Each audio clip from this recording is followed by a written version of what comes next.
Amazon Prime Reacher Season 3 1 week later. Well, Season 1, big hit. Season 2, it continued the reveal of Reacher's past. What does that leave for Season 3 to reveal? Well, it's not as much about learning from Reacher's past, although there is a little bit of his past. It's more about the growth of our knowledge of Reacher as he continues down the path of civilian life, if you can call it that, when you have no home and no belongings. He's just such an interesting character. But after the open rolls, I'll talk about whether you should watch or not watch Reacher Season 3.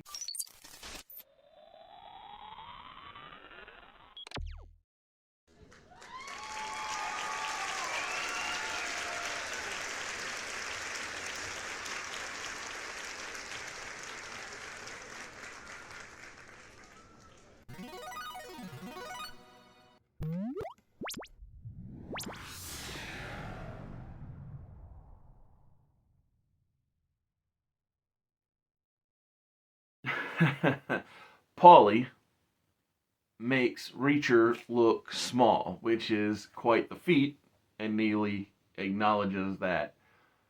But Paulie isn't the only new character, and actually, I think Neely might be the only returning character besides Reacher himself.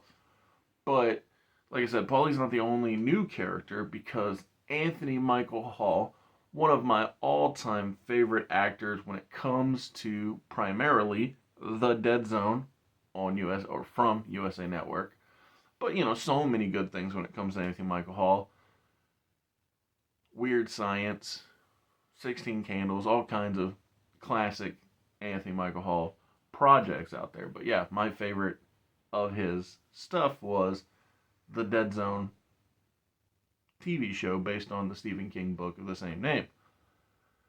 So he is an importer-exporter of rugs, wink, and his son, Richard, is missing an ear, much like Mick Foley from that match in Germany with Vader.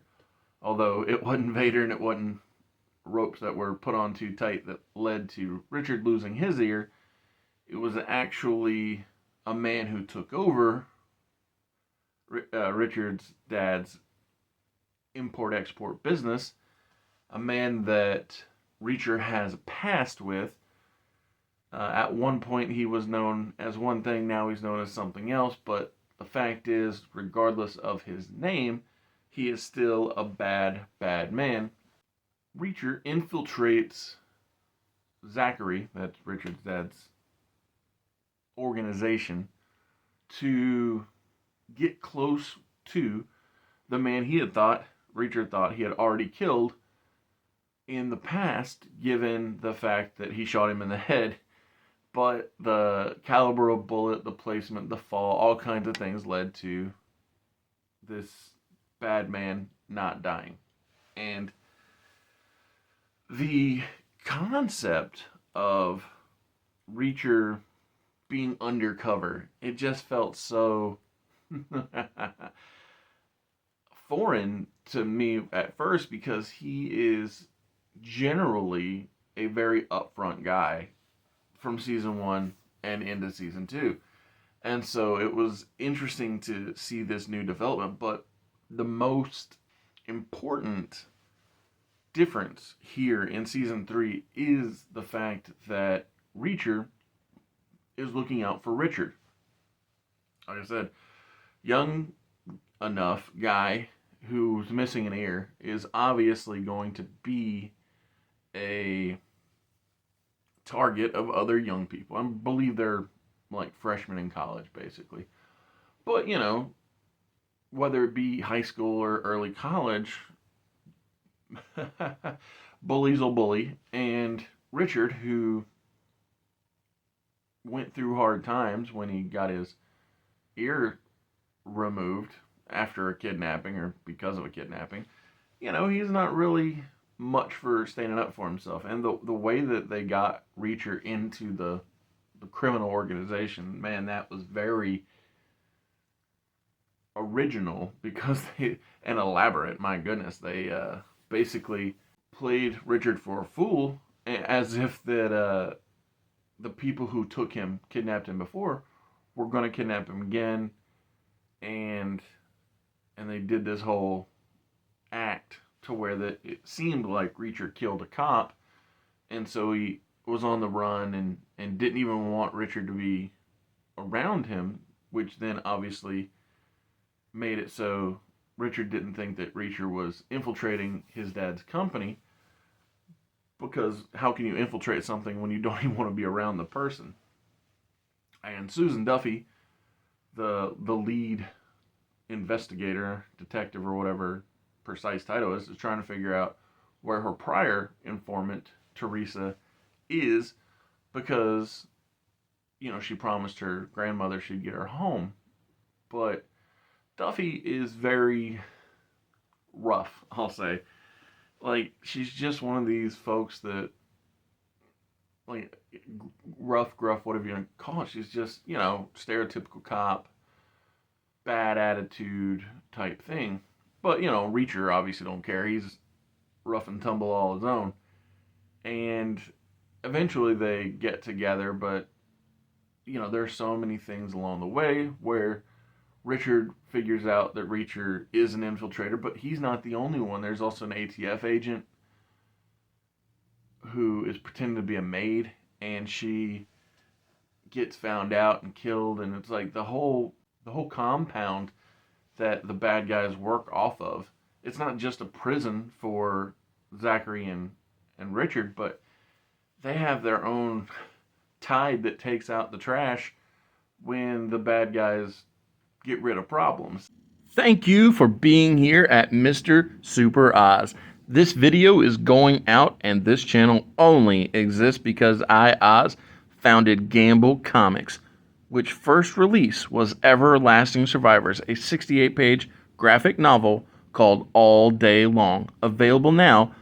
Follow the link in the description that will take you to gamblecomics.com. While there, you can get hats, shirts, posters, much, much more, but most importantly, the story itself. Coming soon from Gamble Comics, BC Brute. So much of the way Reacher infiltrated the bad guy team was working his way up the hierarchy, taking out different pieces of the puzzle along the way.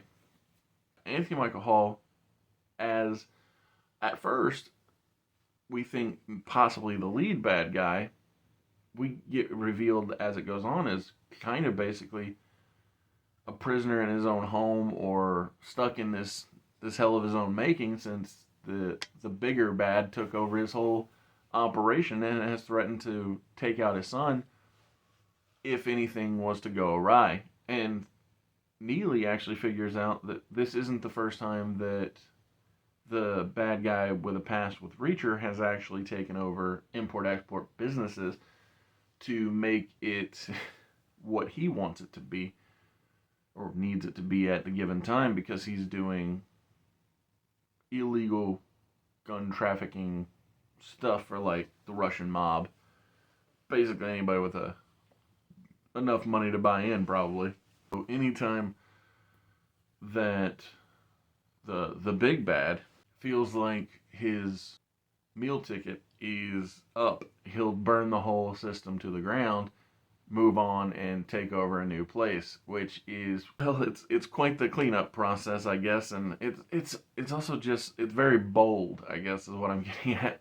But yeah, this season 3 of Reacher, is, I feel like it's not as revealing as season 2. I really enjoyed season 2 when you got to see all of the special investigators team, and, well, all of them that were still with us. And then you got to flash back to the time that they worked together. I thought that was very revealing for Reacher as a leader and a friend.